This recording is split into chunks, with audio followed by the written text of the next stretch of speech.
Nick puts the ball in Sally's court after she grills him, and Devon Tangos with a bad-tempered Nate. The Young and the Restless. Today on The Young and the Restless, Phyllis pesters Summer about a job at Marchetti, Nate logs time with Amanda, and Chloe gives Sally a tip. At Society, Amanda tells Devon he'll be here. Nate said he wanted to come and work it out. Devon grins at her plan to get them together outside of the office. Just then, an irritated Nate walks in, yelling into his phone, "I don't care about your deadline. I keep telling you, no comment." He reveals he has reporters hounding him about Ashland Locke's death and doesn't want them to find out he played him for a fool. Devon points out he wasn't his doctor, but Nate argues it makes him look like he has terrible judgment. He worries if his connection to Locke's fake cancer comes out, it could make Chancellor Winters look bad. Amanda reassures him. Devon offers him personal time, but Nate just needs to turn off his phone. He wants to get past their disagreement and get back to work. They all agree Billy and Lily are crushing it in LA, and Amanda then brings up getting Alina out of her contract. Nate relays that when he spoke to Amanda earlier, she said she forwarded the files to Amanda. Amanda shakes her head. "Wait, you're in touch with Amanda about this." Nate isn't sure what Amanda is trying to imply and reminds her he said he'd reach out about Alina's contract. He was already in touch with Amanda about their mother's facility, and then their conversation turned to the contract. Devon interjects that the facility was nice and thanks Nate for the recommendation. Amanda echoes the sentiment. Devon asks Nate what the PR team is doing about the double booking. Nate replies, "They're taking care of it." Devon curtly says, "I know they're taking care of it, but we're having this meeting so you can tell me how they're going to fix the problem, and what you're going to do to make sure this never happens again." Phyllis and Summer arrive at the rooftop bar. Phyllis muses about how cool the place is in the summer, and Summer warns her not to get ideas about putting in a rooftop bar at the Grand Phoenix. It's too big an expenditure. Phyllis has other plans for the hotel, but won't get into it. Talk turns to Harrison, and Phyllis urges her daughter to protect the little boy. All hell is going to break loose as word of Ashland's death spreads. They sit and talk about what a nightmare the press has been. Summer shares that they have other concerns. No one is stepping forward to claim Ashland's body, so she and Kyle may have to do the funeral for Harrison's sake. Phyllis recalls Diane's funeral, where not a tear was shed. Turns out they didn't even need one because she wasn't dead. Phyllis then tells Summer she's proud of how she's stepped up for Harrison. Summer shares that the boy asks about father and is really affected by this. Phyllis urges her daughter not to let Diane be there for him. Summer wonders if that's because of the run-in in the park. At Newman Media, Chloe arrives and tells Sally she's irritated by the parasites who want to get the scoop on Ashland's death. Sally feels the reporters aren't evil. They need to cover it and find an angle. Chloe doubts they'll discover that Nick punched Ashland that night at Victoria's house. Sally gawps at the revelation that things got physical. Chloe found this out from her trusted source. Sally jokes, whose name rhymes with Flevin. Chloe says Kevin didn't say much more and this has to stay between them, but notes Sally clearly already knew about Nick and Ashland arguing. Sally explains he told her and muses that it's not out yet. Chloe doesn't blame Nick for socking Ashland in the jaw. Talk turns to work and getting extra servers. Sally thinks they might need them if they break the news about Ashland being at Victoria's that night. It speaks to his state of mind and why he was so distracted he drove into a ravine. They debate about the death, and Sally thinks it's more than just a typical accident. She wonders if the Newmans pressured the police to keep quiet. Chloe tells her that, despite being married to Abby, Chance is a Boy Scout and can't be pressured. Sally still thinks the public has a right to know what happened before the accident. There's something else at play here. She told Nick she would only publish facts, but now that they have the information, how can they not put it out there? Chloe warns they need to be very careful. She heads off to talk to legal. Sally picks up her phone and contemplates texting Nick. In the park, Nick complains to Sharon about the media circus surrounding Ashland's death and admits he feels responsible. It's also driving him crazy, wondering if his father is lying to his face. Sharon feels it's entirely possible the mustache is pulling all kinds of strings and lying, and Nick adds that there's precedence.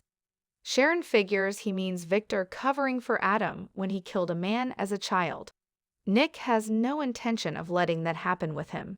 Sharon tells Nick he needs closure. Nick can't shake the feeling his dad is up to his old tricks. Sharon wonders what if the official version of the story is true. Nick says even the police are questioning that. Sharon wonders if they have the cause of death yet. Nick relays that Chance isn't being forthcoming, but he can tell he has suspicions about the whole chain of events. Nick gets Sally's text asking to meet about his physical altercation with Locke.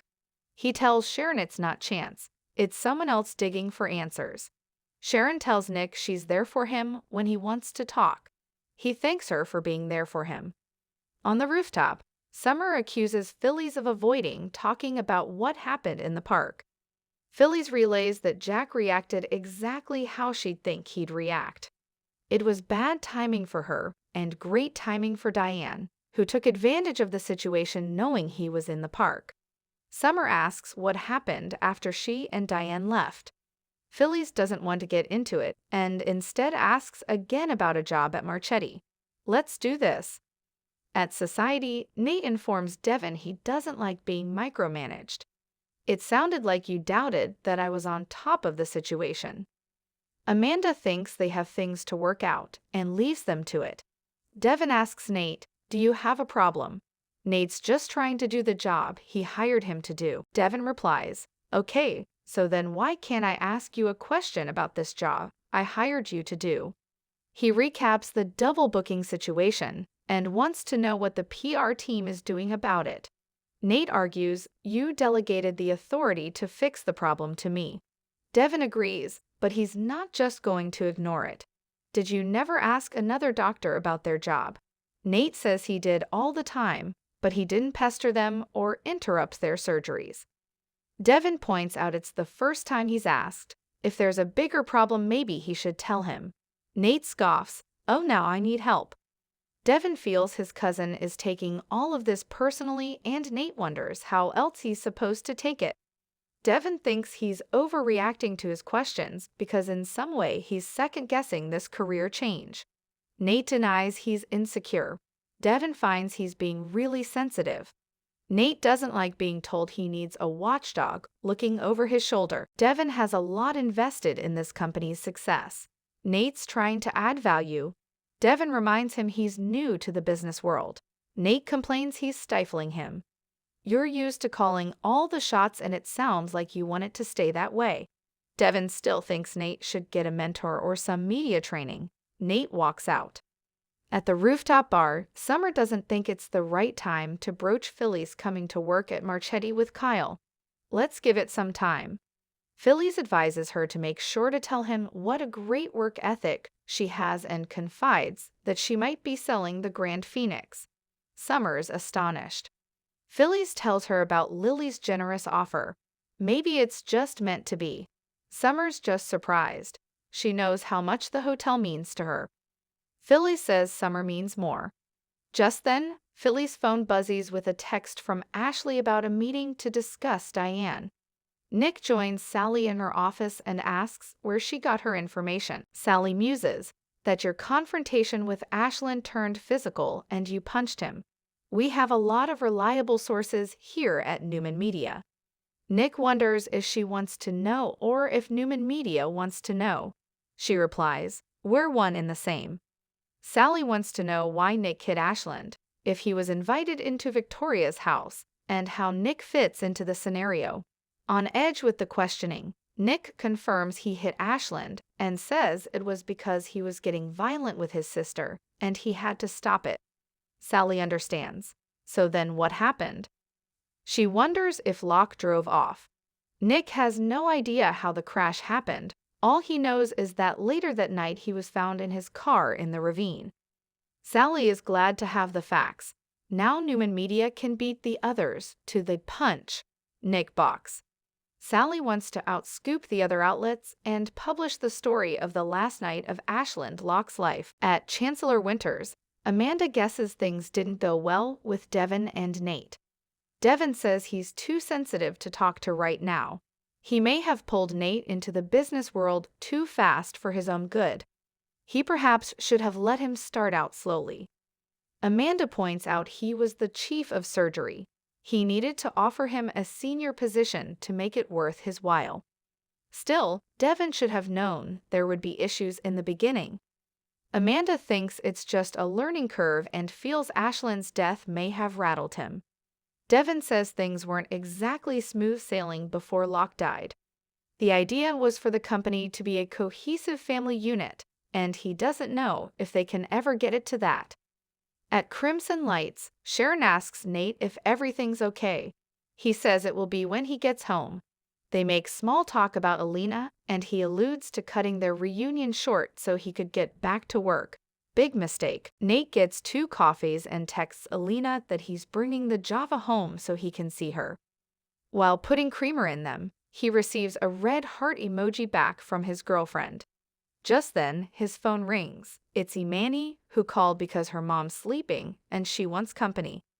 Nate picks up his coffee, leaving Alina's on the counter, sits down instead of going home, and tells Imani he'll try to keep her as entertained as possible.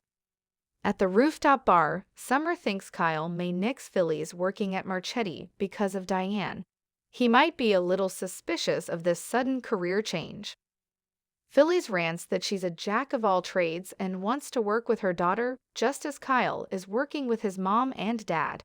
Her phone buzzes again. It's Ashley asking her to respond. Phyllis asks Summer if she thinks it's a possibility she could work at Marchetti. Summer's optimistic. Phyllis feels they'd be amazing together and it would be life-changing. At Newman Media, Nick tells Sally that Ashland was terrible to Victoria. And if this story follows her, the torture continues. Do you understand what I'm saying? Sally sighs. So you don't want me to cover it. She didn't want to start her tenure by covering a big story about the Newmans, but if they don't get out ahead of it, someone else will, and then they'll look like they're covering something up. Nick understands. The story's in your hands, Sally. What are you going to do with it?